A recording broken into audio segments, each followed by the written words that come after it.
বিসমিল্লাহির রহমানির রহিম। আসসালামু আলাইকুম viewers, South Bengal engineering and কন্ট্রোলসের ইউটিউব চ্যানেলে আপনাদেরকে গ্র্যান্ড ওয়েলকাম।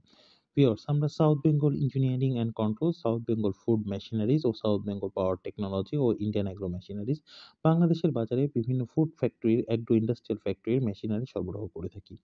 ভিউয়ার্স, আপনারা এখন যে মেশিনটি ভিডিওর প্লান্টে দেখতে পাচ্ছেন, এটি একটি 250 কেজি থেকে 200 থেকে 250 কেজি ক্যাপাসিটির আহ, চিপস অথবা আ ফুচকা বা পানিপুরি মেকিং মেশিন, এবং এটি দ্বারা শুধু পানিপুরি না, ব্যাট পাঁপড়, সব ধরনের পাঁপড় উৎপাদন করা সম্ভব, বা পাঁপড় বা চিপস যেটাকে বলা হয়, যেটা বাসাবাড়িতে তেলে ভেজে খাওয়া হয়।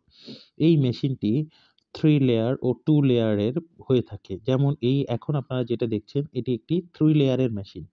এখানে উপরে একটি লেয়ার, ভিতরে একটি লেয়ার ও নিচে একটি লেয়ার, এবং এটি অটোমেটিক সিস্টেমের একটি মেশিন। এটি একদম কাটিং হয়ে, ড্রাইং হয়ে এটি বাজারজাতের জন্য উপযোগী একটি মেশিনারিজ প্লান্ট ইউনিট।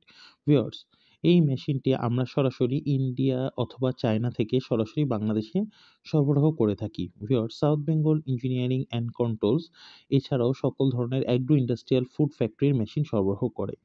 ভিউয়ার্স, এই মেশিনটি দ্বারা খুব সহজে ও অল্প বিনিয়োগে এই প্লান্টের সরবরাহ করে থাকছে।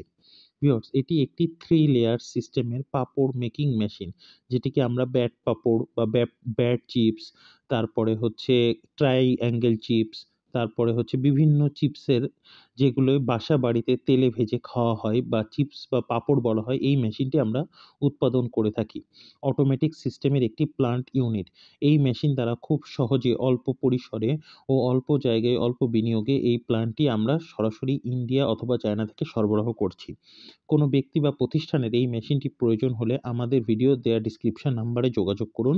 সাউথ বেঙ্গল ইঞ্জিনিয়ারিং অ্যান্ড কন্ট্রোলসের সাথে থাকার জন্য ধন্যবাদ। ভিউয়ার্স, ভিডিওটি ভালো লাগলে অবশ্যই আমাদের চ্যানেলটিকে সাবস্ক্রাইব করুন, লাইক করুন, শেয়ার করুন।